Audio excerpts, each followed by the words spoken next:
For thousands of years, the most famous woman in human history has been celebrated for basically one specific trait. Right, absolute passivity. Exactly. Yeah, Like yeah. a quiet, obedient vessel. Just someone who simply bowed her head and accepted a fate handed down to her from above. Which is the conventional narrative we all know. Yeah.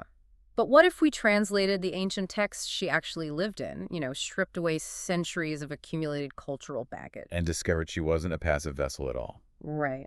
What if she was, in fact, a radical anti-establishment revolutionary who brought the most powerful institutions of her day to their knees? I mean, it completely shatters the lens through which we view human history, doesn't it? It really does. When you shift the narrative from a story of docile submission to a story of profound, calculated rebellion. The implications are massive for how we operate in society today, I mean. Absolutely massive. Okay, let's unpack this.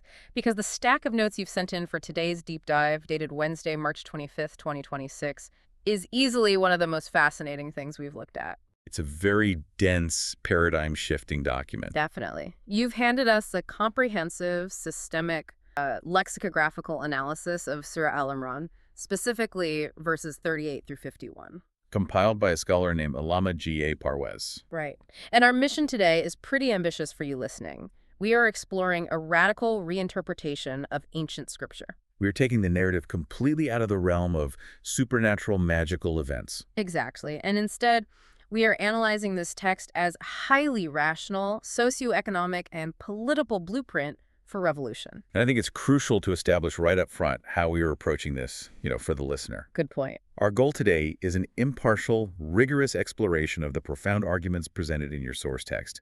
We aren't here to endorse a specific theology or push a religious viewpoint. Right, we're just reporting on what the text says. Exactly. We were examining Parwez's linguistic framework because it offers an incredible, almost surgical dissection of societal power dynamics. Yeah, and he draws a very sharp, very deliberate dividing line between two foundational concepts. Mazhab and Deen.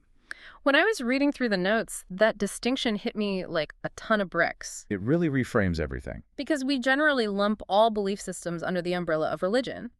But Parwez argues that doing so fundamentally obscures the truth about a system designed, built, and maintained by self-appointed gatekeepers. Usually clergy or a priestly class, yeah. Mm-hmm. And its primary function isn't spiritual enlightenment. It's oppressive control. Precisely. Its primary function is oppressive control. It's rigid, it's obsessed with rituals, and it uses the fear of the unknown to keep people in line. Right, whereas Deen is entirely different. Yeah, in sharp contrast to that, he defines Deen not as a religion at all, but as an equitable, rational, divine system. Like a comprehensive, holistic way of life. Exactly. Where Mazhab focuses on appeasing an angry deity through rituals to secure a place in the afterlife, Deen is focused on establishing social justice. And economic fairness and human dignity in the here and now.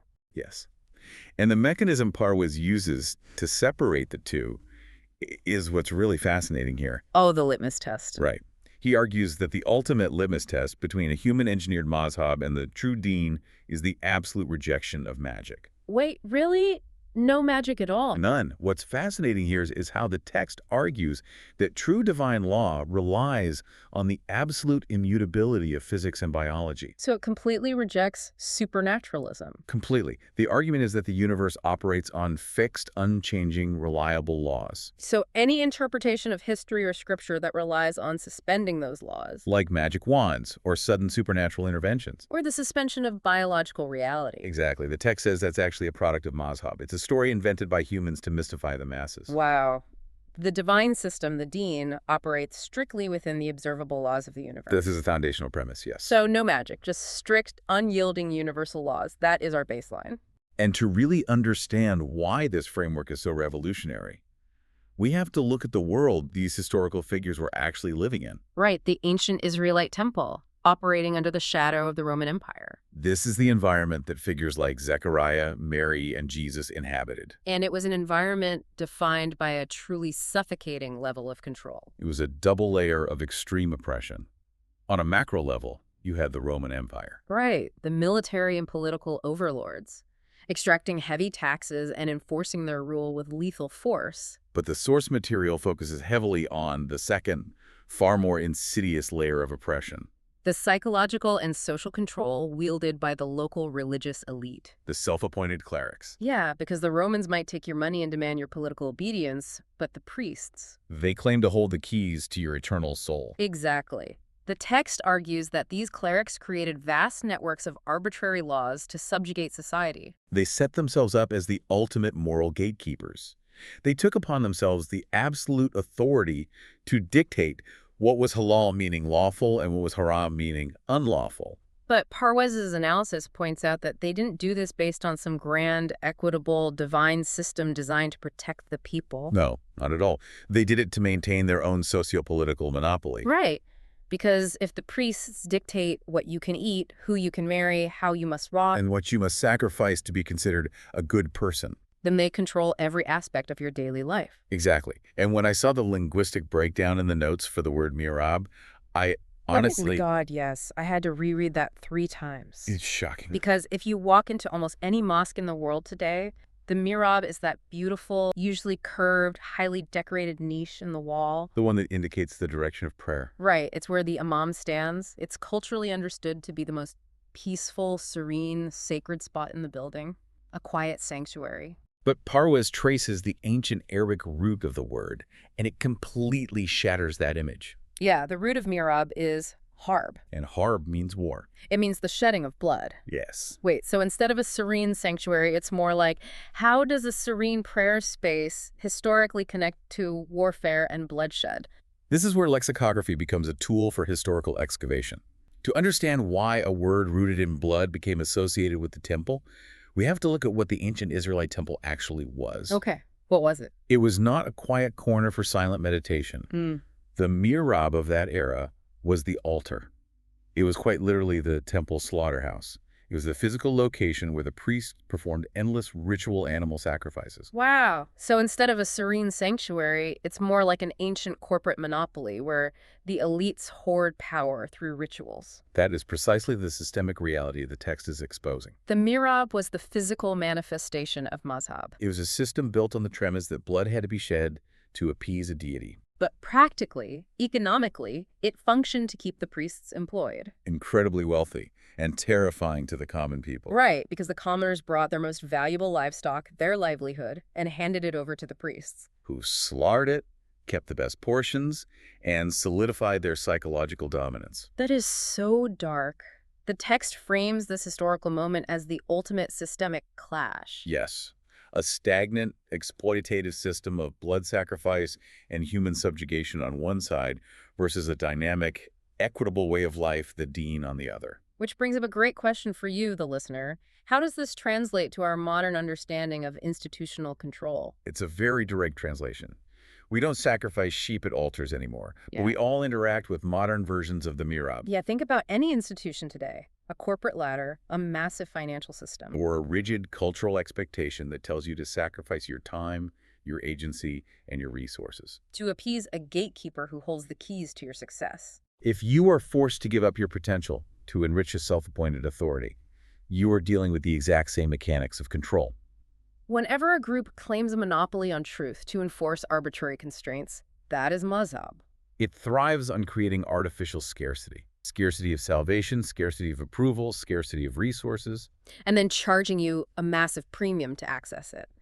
So the lesson here is to question the self-imposed chains and recognize when systems are designed to suppress human potential. Exactly. Which brings us to the human toll of this system, because if the mihrab was this terrifying slaughterhouse of control, what happens to the people who are physically trapped inside its walls? That is the critical transition. Yeah. Because they didn't just sacrifice animals at the temple. Right. They also dedicated human beings. And that leads us to the historical figure of Mary, or Miriam. And honestly, this is where the text's reinterpretation becomes profoundly inspiring. Because conventionally, Mary is viewed almost exclusively through a biological lens. Yeah, she is the passive vessel. But Parwez's framework completely upends that narrative. He elevates her not because of some biological anomaly, but for her unprecedented radical ideological rebellion. So what was the setting for her rebellion? It's a system described in the text as rabbaniyat. Which translates roughly to monasticism or institutional asceticism, right? Yes. In this historical context, it was a practice where children, very often young girls, were given over to the temple by their parents as a form of religious dedication. So they were institutionalized. They were expected to live isolated, celibate lives, permanently bound to serve the temple and the priests. Wow. So Mary was a young, vulnerable girl trapped inside this highly patriarchal, profoundly exploitative system. She is quite literally living inside the belly of the beast. She is in the mihrab, surrounded by this hoarding of wealth and power, watching the corruption firsthand. And the notes expose a historical detail about this system that is just chilling. Oh yeah, the lots. It highlights how the priests of the temple literally cast lots. They threw dice, or drew straws, to determine who would gain legal custody of the young Mary as she grew up. Yeah, that is just. It is the absolute stripping of human agency. They are treating a human being, a young woman, like a piece of property to be won in a raffle. It perfectly encapsulates the utter degradation of human dignity that occurs when mazhab goes unchecked. And this is where the text derives a massive, unyielding, systemic imperative that echoes throughout the entire analysis. The absolute inviolability of human consent. Exactly. Here's where it gets really interesting, because the text explicitly equates assigning a life path to someone without their uncoerced consent to slavery. Yes, whether a parent is forcing a child into a religious institution or forcing them into an arranged marriage against their will. Or even dictating their career path to satisfy familial ego. Doing so without their active, willing consent is strictly haram. It is fundamentally unlawful in the divine system. The text explicitly dictates that men and women have entirely equal rights to self-determination. Because a human being cannot fulfill their potential or contribute meaningfully to society if they are operating under coercion. Consent isn't just a modern legal concept here. It is a foundational pillar of divine equity.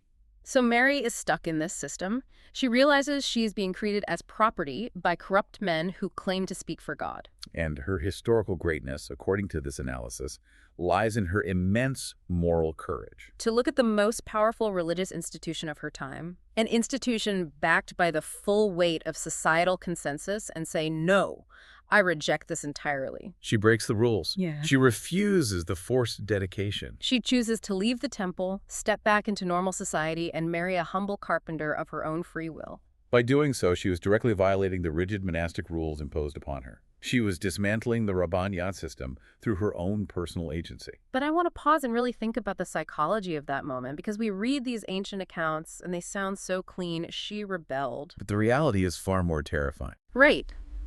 Put yourself in her shoes for a second. The psychological terror she must have felt. Rebelling against your entire society's religious structure isn't just about breaking a curfew or a minor rule. It carries a profound existential dread. She was conditioned from birth to believe that these priests were the voice of the divine. If you disobey them, you aren't just a rebel, you are eternally cursed. You face the dread of a ruined lineage, of public shaming, of divine punishment. Exactly. How do you just walk away from a lifetime of that level of conditioning? The notes mention that she overcame this through the descent of angels. Yes. But we already established the ground rule. No magic. No literal winged beings dropping from the sky. So how does this framework explain that psychological victory? This is a perfect example of how Parwez uses lexicography to translate metaphor into psychological reality. Okay, break that down for us. When the text talks about angels descending on non-prophets like Mary in the temple, or like a group of outgunned believers facing a terrifying battle, Yeah. it does not mean physical entities. It means something else entirely. Yes, it represents a profound psychological state, known in Arabic as itminan-i-qalb. Itminan-i-qalb. What does that actually mean in practice? It translates to profound psychological certainty, absolute peace of mind, steadfastness. So if we frame it in modern psychological terms, we can think of it as the ultimate breaking of cognitive dissonance. Precisely.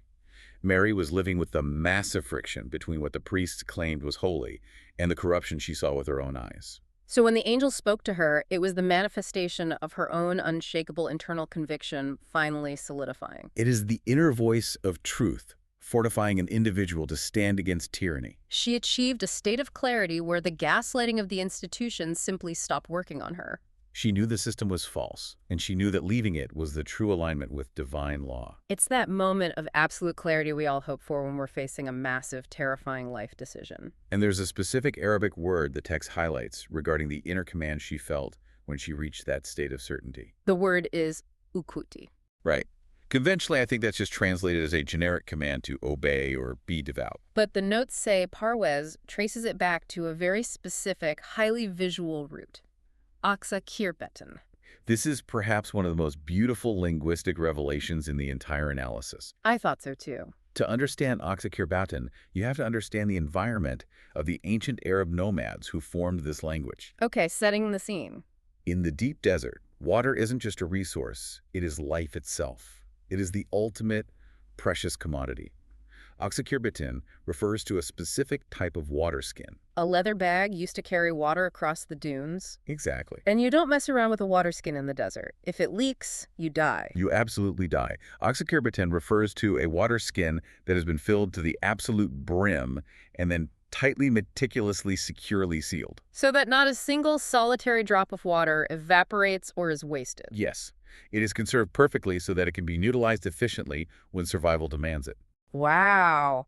So when the inner voice of truth commands Mary with the word ukuti, using this intense survival metaphor, It's telling her to stop wasting her God-given human capabilities. her intellect, her passion, her energy, wasting it in the useless, isolated celibacy of the temple. The priests wanted her to slowly dry up and evaporate in the mihrab. But the dean commanded her to conserve her energy like that precious water skin, and then take it out into the real world to utilize it for societal change. It is a total redefinition of what piety actually means. Because the text argues that true devotion isn't about saying no to life. It isn't about isolation or asceticism.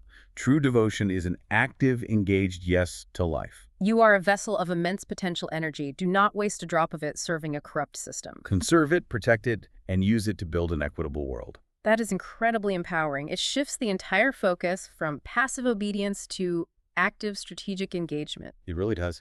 But this immediately brings us to a massive point of friction. Because if Mary's greatness is her ideological rebellion and she leaves the temple to marry a carpenter of her own free will, we have to address the elephant in the room. The virgin birth. Yeah. Because if the core premise of the Dean is that there is no magic and no suspension of physics, how does this text handle the most famous biological anomaly in history? It handles it by applying its foundational rule without exception. Okay. The text argues vehemently against the concept of a fatherless supernatural virgin birth.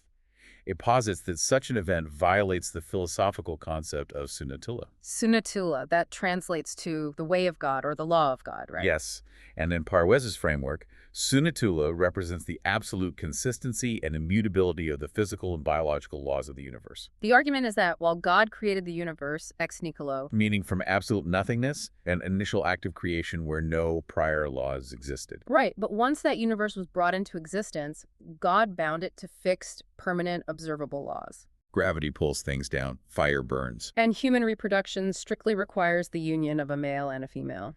The text asserts that God does not suspend his own laws to perform parlor tricks or prove a point. Biology is never suspended. But wait, how does this framework explain the other stories of miraculous births that are baked into these ancient texts? Like Zakariyya. Yeah, exactly. The notes bring up the story of Zakariyya. He was an incredibly old man. His wife had been barren her entire life, and yet they conceived a son, John the Baptist. Right. Traditionally, for thousands of years, that has been taught as a straightforward miracle where God just overrode their biological reality. How does the linguistic analysis interpret that? The notes highlight Parwez's deep dive into Zakariyya's story specifically to demonstrate how Sunnatullah operates. First, the text addresses why Zakariyya was so desperate for a son in the first place. He wasn't just an old man having a late-in-life biological urge to be a father, was he? No, he was a societal leader, heavily burdened with the mission to guide his people against the crushing weight of the Roman occupation and the corrupt priesthood. He looked around at his current relatives and colleagues and saw that none of them were morally, intellectually, or ideologically fit to take over that massive responsibility. So he wasn't just praying for a baby, he was praying for an ideological heir. He needed someone to carry the torch of this revelation. Exactly. And when he receives the news that he will indeed have a son, he is astonished. He questions how it's biologically possible given his advanced age and his wife's lifelong barrenness. But the text points out a very specific, deliberate phrase used in the Quran to explain how this happened.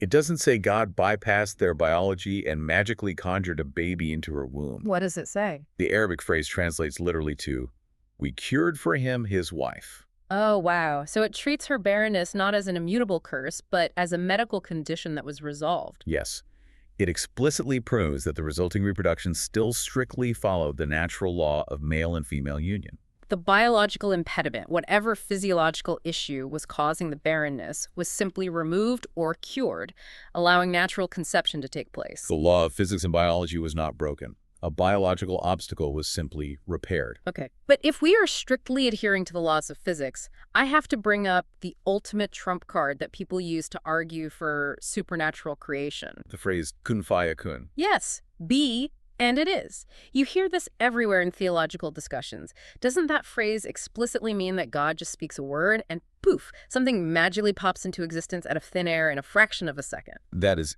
undeniably the widespread conventional understanding. Instantaneous magical creation. But Parwez provides a completely different evolutionary analysis of this phrase by linking it to the concept of amir. Amir, meaning a command, or more accurately, a finalized decision. Okay.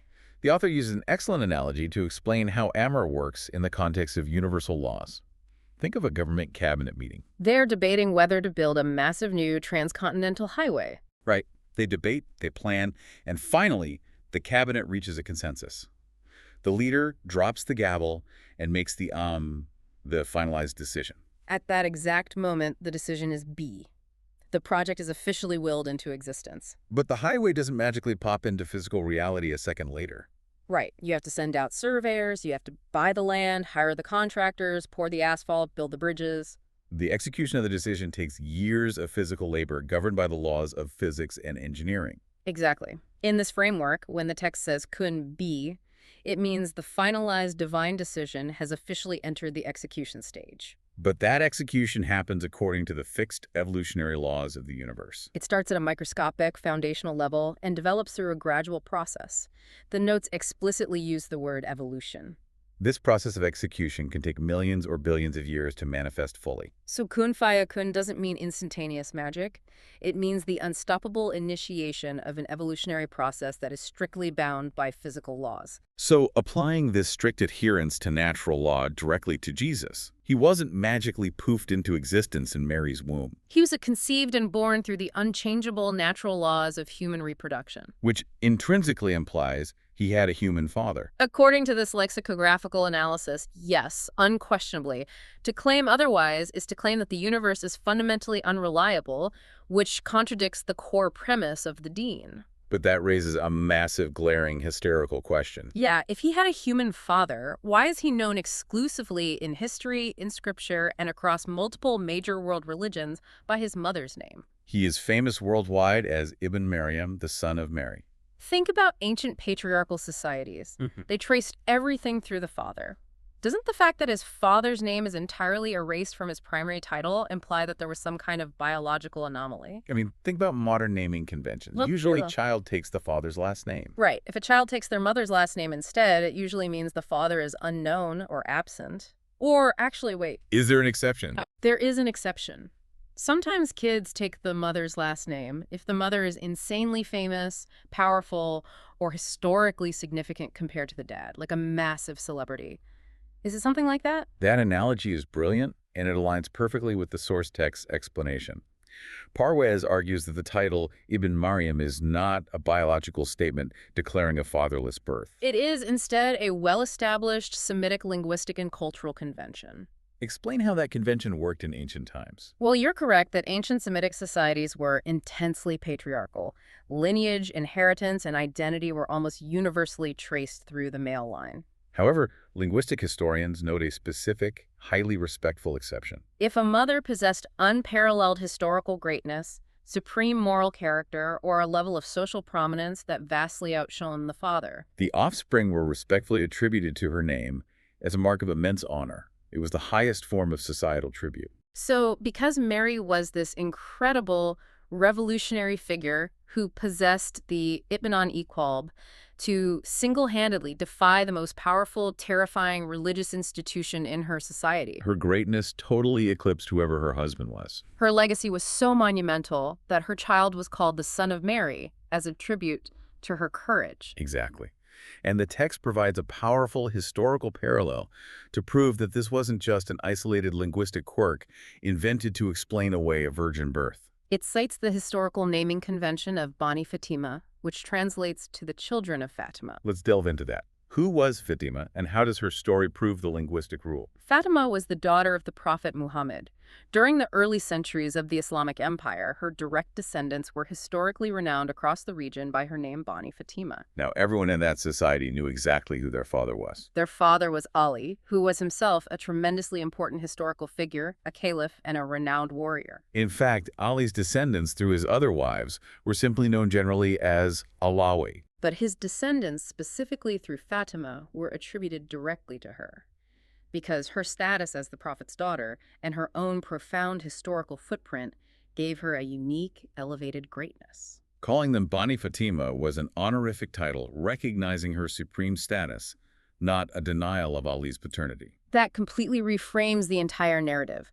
The title Ibn Maryam isn't a statement about supernatural biology. It's actually a massive statement of female empowerment embedded in an ancient text. Instead of her being a passive vessel who's just happened to be chosen, her character and her act of rebellion were so monumental that her child's entire historical identity is rooted in her legacy. That is the systemic conclusion Parwez draws. To claim the title means a fatherless birth is, in this view, a total misunderstanding of ancient Semitic cultural idioms. And worse, it requires a violation of Sudatula, the physical laws of the universe. Okay, but if we are firmly establishing that the physical laws of the universe are immutable and biology is never ever suspended, we have to tackle the biggest friction point in this entire analysis. Because Jesus is globally famous for doing things that definitely, explicitly break the laws of physics.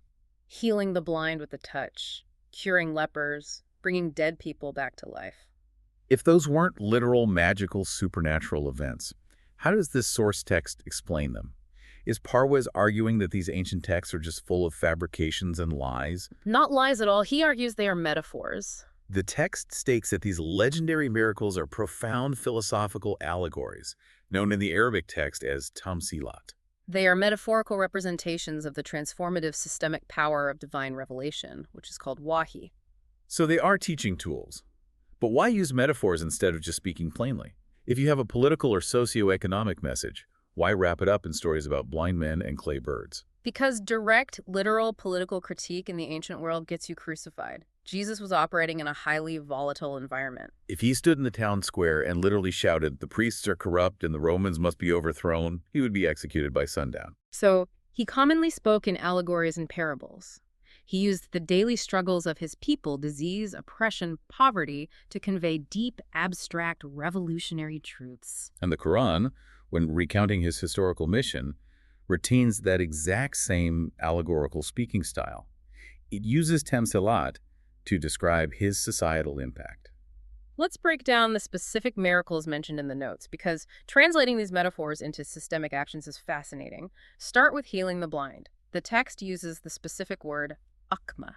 Conventionally, akma is translated literally as someone who is born physically blind, a medical condition. But metaphorically, within the framework of tamsilat, it refers to curing intellectual blindness. Okay, what does intellectual blindness look like in this historical context? It's about bringing vision to people who cannot see the truth of their own oppression, people who have been so conditioned by the mazhab. By the priests telling them that poverty is a virtue, or that the Romans are a divine punishment they must endure. Right, that they literally cannot perceive the reality of the equitable divine system. When the text says Jesus cured the akma, it means he didn't just cure physical eyes, he cured minds. He provided the intellectual and rational vision necessary for the people to see beyond the dogmas of the priesthood. He woke them up. Okay, what about curing the leprous? The Arabic word is abras.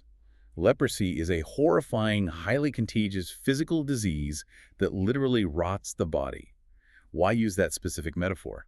Because of how lepers were treated by the society of that time. Historically, lepers were the ultimate outcasts. They were banished to colonies, considered physically unclean. And crucially, they were deemed to be spiritually cursed by God. The mazhab taught that if you had leprosy, it was because you were a horrific sinner. So, metaphorically, the text argues that curing the abras means restoring the freshness of life and dignity to individuals who have been destroyed, marginalized, and stripped of their societal vitality by oppressive, rigid dogmas. So it's about taking the people that the religious elite have thrown away, the poor, the outcasts, the people deemed unclean, and restoring their human dignity. Bringing them back into the fold of the community as equals. Exactly. It's a metaphor for radical social reintegration. All right, let's tackle the big one, raising the dead. It doesn't get more supernatural than a literal zombie resurrection. If it's not magic, what is the tamsilat here? Again, we have to apply the metaphor to the macro level of the society. Raising the dead signifies breathing revolutionary energy into an ideologically dead, stagnant nation. Think about the Israelites of this era. Under the crushing political weight of Roman rule and the psychological suffocation of the priests' corruption, the populace was like a nation of walking corpses. They had no agency, no vision for the future, no collective life force. They were just surviving day to day. Jesus' message of social justice, equity, and divine law was the spark that resurrected their societal spirit. It's like, think about a modern historical analogy. Think about the fall of the Berlin Wall. Oh, that's a good one. For decades, you had a population that was ideologically suffocated, living under intense surveillance, physically walled in. They might have seemed, politically speaking, dead or entirely subdued. But when the right spark happens, when the collective realization of their own power takes hold, that population suddenly resurrects. They tear down a wall they were told was immutable. It's a structural revival. That is a phenomenal analogy. And it perfectly captures the scale of the metaphor. Jesus wasn't animating biological corpses. He was animating a dormant, oppressed civilization. And there's one more beautiful, highly visual metaphor the text highlights to drive this point home: creating birds from clay. Right, there are ancient stories that say Jesus, even as a child, molded birds out of mud, blew his breath on them, and they magically came to life and flew away. How does Parwez translate that? The text explains that the stagnant, oppressed common people were like lifeless clay dolls. They were grounded, heavy, completely malleable, and easily manipulated by the elites. They were unable to move or aspire to anything higher under the tyranny of the Romans and the clerics. Jesus took these heavy, grounded people and breathed the energy of Wahi divine revelation, rational knowledge, and the principles of equity into them. This transformed them. They shed their heavy, clay-like existence and became dynamic, capable of soaring to new intellectual and societal heights, just like birds taking flight. So if we take a step back, what does this all mean for you listening right now? It means that miracles aren't spectator sports. They aren't magic tricks performed by wizards to make you clap and feel small. They are actually blueprints for profound education and social reform. Think about it. Curing intellectual blindness, that is exactly what a great teacher does. It's what reading a paradigm-shifting book does. When you take a stagnant group of people and empower them with knowledge, you are literally breathing life into clay birds. And this is where Parwez's framework shifts from historical analysis to an actionable imperative. He calls this concept metaphorical education. If we want to cure a stagnant society today, we cannot sit around waiting for a superhero to descend from the clouds and fix our problems with a wave of a magic wand. That is the pacifying lie of mazhab. The deen demands that we enact these miracles ourselves. We must use education, systemic reform, and rational thought to restore vision and vitality to our own communities. It takes the responsibility out of the hands of the supernatural and puts it squarely heavily on our own shoulders. Which perfectly transitions us into the macro-systemic goals of this entire endeavor, because this deep dive is about to shift gears significantly. If Jesus wasn't just a spiritual guru performing magic tricks, what was his actual goal? According to this text, his mission was fiercely anti-capitalist. It was fundamentally structurally economic. This is perhaps the most radical departure from the conventional sanitized religious narrative we usually hear. The text argues that the clash between mazhab, human religion, and deen, the divine system, is not just a debate over theological concept. It is ultimately, fundamentally, a brutal clash over resources, wealth, and power. And there's one final miracle mentioned in the notes that exposes this economic clash, right? The miracle of Jesus revealing hidden food. Yes. In the conventional narrative, Jesus possesses a miraculous, clairvoyant ability to know exactly what people are hiding in the cupboards of their private homes. But the lexicographical analysis reveals a much deeper structural economic meaning. Revealing hidden food is a tamsilat. a metaphor. For challenging the exploitative capitalist system of the priests by publicly exposing the massive amounts of wealth they were secretly hoarding. He was basically acting as a divine forensic accountant. He was auditing the temple. He was exposing their offshore bank accounts. That's exactly what he was doing. He was pulling back the heavy velvet curtain on how the priesthood operated. They were using religious taxes, mandatory tithes, and the endless stream of animal sacrifices to silently enrich themselves, building massive private fortunes. While the common people literally starved in the streets. Exposing this hoarding, making the invisible corruption visible, was the necessary first step to dismantling the mazhab. And establishing what the text calls the Nizam-i-Rububiyat. The Nizam-i-Rububiyat, the economic system of providence. Let's break the mechanics of this down. How did this ancient text propose restructuring the economy? What are the rules of this system? The primary overriding imperative of the Nizam-i-Rububiyat is to completely dismantle capitalist hoarding paradigms.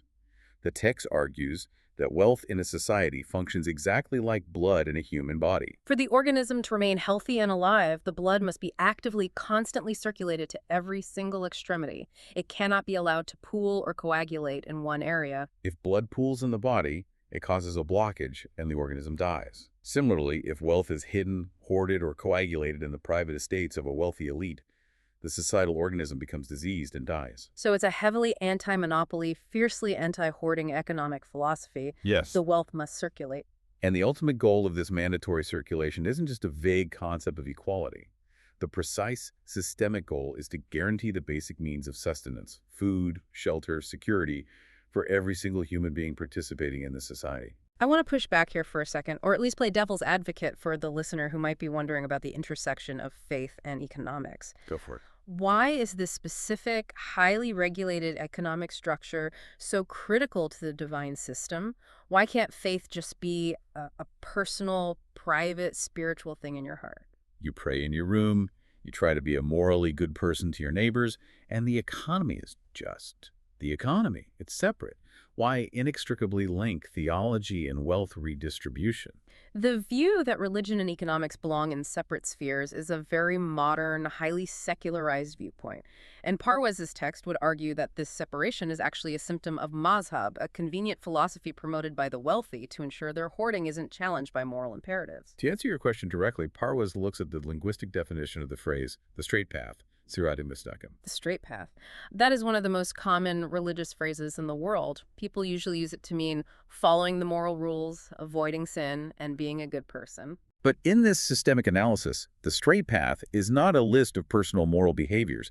It is defined as a specific socioeconomic order. The absolute core tenet of the deen is that a human being must bow only to equitable divine law, and never, ever to another human being. Right. No slavery, no absolute monarchs, no worship of human rulers. But here is the brutal economic reality that the text highlights.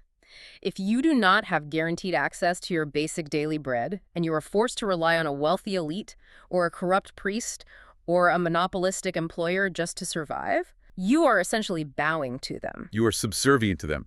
You are forced to compromise your dignity, your agency, and your consent just to keep your family alive. Wow. So economic dependence is actually framed as a form of idolatry. It forces you to practically worship the person who writes your paycheck or controls the food supply because they hold the literal power of life and death over you. Precisely.